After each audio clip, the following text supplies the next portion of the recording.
College dormitory evening. The small room is cluttered with textbooks, empty coffee cups, and the detritus of late-night study sessions. Jason Wells, 22, sits hunched over his laptop at a makeshift desk, his economics textbook open beside him as he types furiously on what appears to be a research paper. He's the kind of student who takes pride in his work, meticulous and driven, with the intense focus of someone who understands that his education is his ticket to a better life than the one he grew up with. His phone buzzes with a text from Dad that reads, "Hope studying is going well. Veronica made your favorite dinner. Come home this weekend." Jason stares at the message for a long moment before typing back, "Can't. Big project due Monday." It's partially true, but mostly Jason has been avoiding going home for the past month, though he couldn't articulate why if pressed. The real reason Jason has been staying away becomes clear the next afternoon when he's walking across campus and spots a familiar figure in an intimate embrace with someone who definitely isn't his father. Veronica Wells, 38, his stepmother of 3 years, is pressed against a tree near the faculty parking lot, kissing Professor David Lancaster, 45, with the kind of passion that makes Jason's stomach turn. She's supposed to be at her yoga class right now, the same class she uses as an excuse to leave the house every Tuesday and Thursday afternoon. Jason ducks behind a building, his heart pounding as he watches them separate, Veronica smoothing her hair and checking her lipstick in her phone's camera while Professor Lancaster adjusts his tie with the practiced ease of someone who's done this many times before.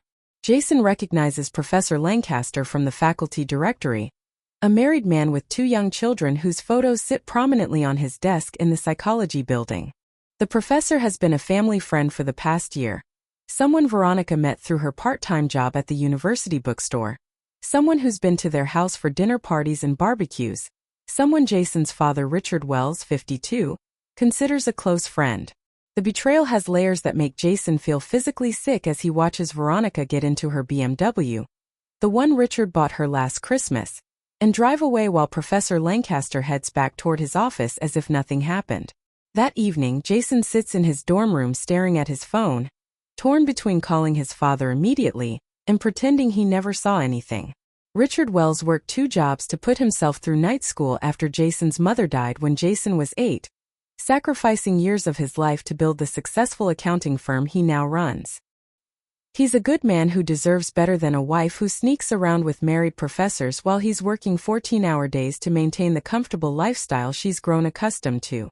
But Jason also knows that exposing Veronica's affair will devastate his father, potentially destroying the happiness Richard has found after years of lonely widowhood. The internal conflict consumes Jason for 3 weeks. He finds himself distracted in classes, snapping at friends, lying awake at night replaying what he witnessed and trying to decide what to do with the information. He considers confronting Veronica directly, giving her a chance to end the affair and come clean to Richard herself. He drafts and deletes dozens of text messages to his father, each one feeling inadequate to convey the magnitude of what he's discovered. Meanwhile, Richard continues to text about weekend visits and family dinners, his messages full of warmth and casual mentions of how happy he and Veronica are together. The decision is made for Jason when he comes home unexpectedly for his grandfather's birthday dinner and walks in on Veronica, having a phone conversation that makes everything crystal clear. She's in the kitchen, her back to the door, speaking in the low, intimate tones of someone who believes they're alone in the house. "I know it's complicated, David, but Richard's working late again. We have at least 2 hours, she's saying, twirling her wedding ring around her finger in a gesture that makes Jason's hands clench into fists. No, he doesn't suspect anything. He's so buried in work he barely notices when I'm gone. Veronica continues, and Jason realizes she's not just cheating on his father, she's actively deceiving him about her whereabouts and mocking his dedication to providing for their family. I miss you too. This sneaking around is getting old, but what choice do we have? Richard would be crushed if he found out, and your wife would take everything in the divorce. Jason backs out of the kitchen quietly, his mind made up. He can't protect his father from the pain of discovery, but he can prevent him from living a lie indefinitely. He spends the rest of the evening at his grandfather's birthday dinner watching Veronica play the devoted wife, kissing Richard's cheek and complimenting his tie selection, and laughing at his stories about difficult clients. She's convincing enough that Jason almost doubts what he saw and heard. But the casual way she lies to Richard's face throughout dinner only reinforces his decision. That night, after everyone else has gone to bed, Jason sits in his childhood bedroom and calls his father's cell phone. Richard answers on the second ring, his voice warm with surprise and pleasure. "Jason? Everything okay? You don't usually call this late."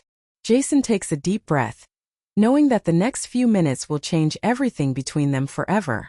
"Dad, I need to tell you something important. About Veronica." There's a pause on the other end of the line, and when Richard speaks again, his voice has taken on a cautious edge. "What about Veronica?" Jason closes his eyes and forces the words out. "She's having an affair with Professor Lancaster from the university.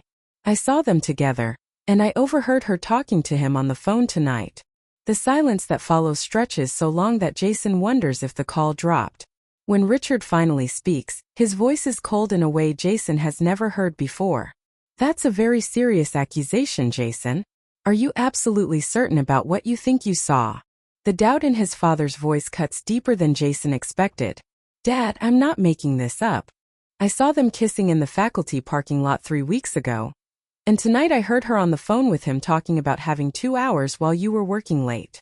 3 weeks ago, Richard repeats slowly. "You've known about this for 3 weeks and you're just telling me now?" There's something building in his father's voice that Jason doesn't recognize. Something that sounds almost like accusation rather than gratitude. "I didn't know how to tell you. I knew it would hurt you and I kept hoping maybe I was wrong or maybe it would end on its own." Jason explains, but even as he says the words, he realizes how inadequate they sound. "So you decided to sit on this information while I continued to be made a fool of," Richard says, his voice getting harder with each word. "While I continued to trust my wife and consider David Lancaster a friend. While I planned a vacation for Veronica and me next month, and talked about maybe expanding the business to support our growing family." The last part hits Jason like a physical blow. He hadn't known his father and Veronica were trying to have children. "Dad, I'm sorry. I was trying to figure out the right way to handle it," Jason says, but Richard cuts him off. "The right way would have been to tell me immediately. The right way would have been to let me decide how to handle my own marriage, instead of making that decision for me." Jason feels the conversation slipping away from him. The script he'd imagined in his head where his father would be grateful for the truth crumbling in the face of Richard's unexpected anger. "I was trying to protect you," Jason insists. "Protect me?" Richard's laugh is bitter and unlike any sound Jason has ever heard from him. "You were protecting yourself, Jason. You were avoiding an uncomfortable conversation, while I continued to live in ignorance. Do you have any idea what it's like to discover that your son has been watching you be betrayed for weeks without saying a word?" The accusation stings because there's truth in it that Jason doesn't want to acknowledge. Part of him had been avoiding the conversation because he didn't want to deal with the aftermath, didn't want to be the one responsible for destroying his father's happiness. "Dad, please. I know I should have told you sooner, but I'm telling you now. Isn't that what matters?" Jason asks, desperation creeping into his voice. "What matters is that I can't trust anyone," Richard responds. "I can't trust my wife, I can't trust my friend, and apparently I can't trust my own son to be honest with me when it counts." The words hit Jason like a series of physical blows, each one more devastating than the last. "Dad, that's not fair. I was trying to do the right thing." "Were you?" Richard asks. "Or were you trying to avoid being the messenger who gets shot? Because it seems to me like you were perfectly content to let this continue as long as you didn't have to deal with the consequences." Jason opens his mouth to protest, but finds he has no words. The conversation is going nowhere he expected, and he feels like he's drowning in his father's disappointment and anger. "I need to go," Richard says finally. "I need to figure out what I'm going to do about my marriage, and I need to do it without wondering what else my family is keeping from me." The line goes dead, leaving Jason staring at his phone in shock and growing dread. This wasn't how it was supposed to go. His father was supposed to be angry at Veronica, not at him. He was supposed to be grateful for the truth, not furious about the timing. The next morning, Jason wakes to 17 missed calls from Veronica and a single text message from his father. "Don't come home until I tell you it's okay. I need time to think." Jason calls back immediately, but both phones go straight to voicemail. He drives to the house anyway, using his key to let himself in, only to find Veronica packing suitcases in the master bedroom while crying hysterically. "This is all your fault," she says when she sees him, her usual composure completely shattered. Her makeup is smeared, her hair is disheveled, and she's throwing clothes into suitcases with no apparent organization. "Your father threw me out. 3 years of marriage, and he threw me out because of your lies." Jason stares at her in disbelief. "My lies? You're the one who's been cheating on him for months. It wasn't supposed to be permanent," Veronica snaps, shoving shoes into a bag with violent force. "David and I were going to end things after his divorce was finalized. It was just bad timing. But we would have figured it out without destroying everyone's lives." Jason feels a surge of anger that surprises him with its intensity. "So you were planning to leave my dad anyway, just after you finished using him to support you through your affair? You don't understand adult relationships," Veronica says. But there's desperation in her voice now rather than conviction. "Your father is a good man, but he's not passionate.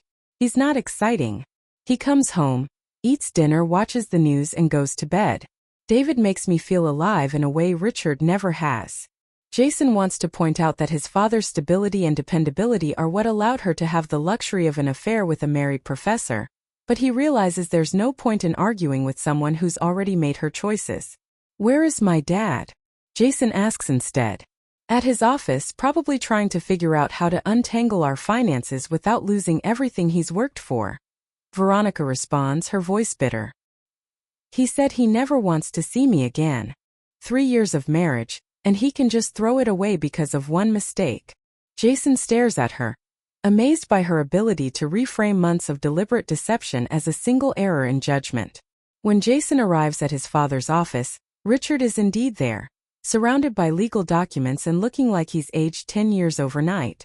The successful businessman who usually radiates confidence and control looks hollow and defeated, his usually immaculate appearance rumpled and tired. "I told you not to come," Richard says without looking up from the paper spread across his desk. "Dad, we need to talk," Jason says, settling into one of the client chairs across from his father's desk. "I know you're angry with me, but please let me explain." Richard finally looks up, and Jason is shocked by the pain and exhaustion in his father's eyes. "Explain what? That you watched me be made a fool of for weeks? That you decided when I was ready to know the truth about my own marriage?" "I was scared," Jason admits. "I was scared of hurting you. Scared of being wrong, scared of what would happen to our family. I know I should have told you immediately, but I was 22 years old and I didn't know how to handle something like this."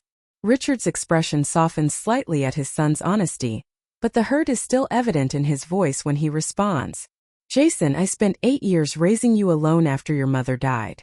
8 years of trying to be both parents, of working multiple jobs to keep us afloat, of sacrificing my own needs to make sure you had everything you needed for school and sports and a normal childhood.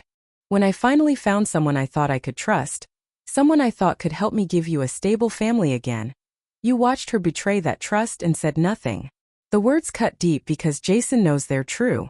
His father gave up dating for years to focus on raising him, turning down relationships and social opportunities to be present for school events and baseball games and homework help. When Richard finally married Veronica, he'd been genuinely happy for the first time since Jason's mother died. Talking about having a partner again and maybe giving Jason siblings and building the kind of family they'd lost when Jason was 8. "I know," Jason says quietly. "I know how much you sacrificed for me. And I know how happy you were with Veronica. That's why I couldn't bear to tell you the truth. I wanted to find some way to fix it without destroying your happiness." Richard shakes his head, shuffling through the legal documents on his desk. "You can't fix other people's choices, Jason. And you can't protect me from my own life by keeping secrets." "So what happens now?" Jason asks. "Now I file for divorce and try to salvage what's left of my business and my reputation," Richard responds. David Lancaster resigned from the university this morning. Apparently his wife found out too and served him with papers. Veronica will probably get half of everything I've worked for, and I'll have to start over at 52 years old. The weight of the consequences settles over Jason like a blanket of guilt. His father's marriage is over, his family is destroyed, his father's business may suffer from the scandal, And somehow Jason feels responsible for all of it despite knowing intellectually that Veronica and Professor Lancaster made their own choices. Dad, I'm sorry. I'm so sorry I didn't handle this better. Richard looks at his son for a long moment, and Jason can see him wrestling with his own emotions. I know you are. And I know you thought you were protecting me. But Jason, I need you to understand something. When you kept this secret, you made me feel like a fool not just for trusting Veronica but for trusting you. You made me question my own judgment about everyone in my life. I never meant to do that, Jason says, his voice breaking slightly. I know you didn't. But intent doesn't always matter as much as impact, Richard responds. I need time to figure out how to trust again, how to rebuild my life, how to move forward from this. And I need to do that without worrying about what other secrets people are keeping to protect me. Jason feels the dismissal in his father's words and stands to leave, but he turns back at the door. Dad, are we going to be okay? You and me. Richard looks at him with an expression that's equal parts love and disappointment. I don't know, Jason. I hope so. But right now, I need you to give me space to figure out my own life without your help or protection. The words feel like a knife to the chest, but Jason nods and leaves his father's office. Over the next several weeks, Jason tries to resume normal life, but the guilt and uncertainty eat at him constantly. He calls his father repeatedly, but Richard rarely answers and their conversations are stilted and brief when he does. Jason learns through mutual friends that the divorce proceedings are ugly, that Veronica is fighting for spousal support and claiming Richard was emotionally absent, that Professor Lancaster has moved out of state to avoid the scandal. 3 months after the confrontation, Jason receives a letter from his father that changes everything. Jason, it reads, I've been doing a lot of thinking about what happened between us, and I realize I was unfair to blame you for my marriage problems. Veronica made her choices, and those choices had nothing to do with when you decided to tell me about them. You were in an impossible position and you did what you thought was best. I'm sorry I made you feel responsible for the destruction of my marriage, when the only person responsible was Veronica. The letter continues. However, I also need you to understand that trust, once broken, takes time to rebuild. I need to know that you'll be honest with me going forward, even when that honesty is difficult or uncomfortable. I need to know that you see me as capable of handling the truth about my own life, even when that truth is painful. Jason calls his father immediately after reading the letter, and for the first time in months, Richard sounds like himself when he answers. Dad, I got your letter, Jason says. I want you to know that you're right about everything. I should have told you immediately, and I should have trusted you to handle the truth. I was trying to protect you, but I was also protecting myself from having a difficult conversation. I appreciate you saying that, Richard responds, and I want you to know that I'm proud of you for ultimately doing the right thing. Even though the timing wasn't ideal, it took courage to tell me what you saw, even after waiting 3 weeks. They talk for over an hour, really talk for the first time since the night Jason revealed Veronica's affair, and by the end of the conversation, Jason feels like maybe they can rebuild their relationship. The road back to trust is long and sometimes difficult. Richard starts dating again 6 months after his divorce is finalized, and Jason makes a conscious effort to be supportive and honest about his opinions, rather than trying to protect his father from potential disappointment. When Richard asks for Jason's thoughts about various women he's seeing, Jason gives honest answers even when they're not what his father wants to hear. 2 years later, when Richard meets Helen Martinez, 48, a divorced teacher with teenage children of her own, Jason likes her immediately but also sees some potential red flags in how quickly the relationship is moving. Instead of staying quiet and hoping for the best, Jason sits down with his father and expresses his concerns directly. Dad, I really like Helen, but I'm worried you're moving too fast because you're afraid of being alone again. Richard listens to Jason's concerns without getting defensive, asks thoughtful questions about Jason's observations, and ultimately decides to slow down the relationship pace while continuing to see Helen. The conversation feels like a victory for both of them, proof that they've learned to communicate honestly even about difficult topics. Helen, for her part, appreciates Richard's thoughtfulness and the fact that his son feels comfortable enough to voice concerns, seeing both as signs of a healthy family dynamic. 6 months later, Richard and Helen get engaged after a longer courtship that allows both of them, and their children to feel comfortable with the relationship. Jason serves as his father's best man at a small ceremony that feels authentic and joyful in a way Richard's wedding to Veronica never did. In his wedding toast, Jason talks about the importance of honesty in relationships, about how difficult conversations can strengthen bonds rather than break them, and about how grateful he is to have a father who taught him that love and truth aren't mutually exclusive. After the ceremony, Richard pulls Jason aside for a private moment.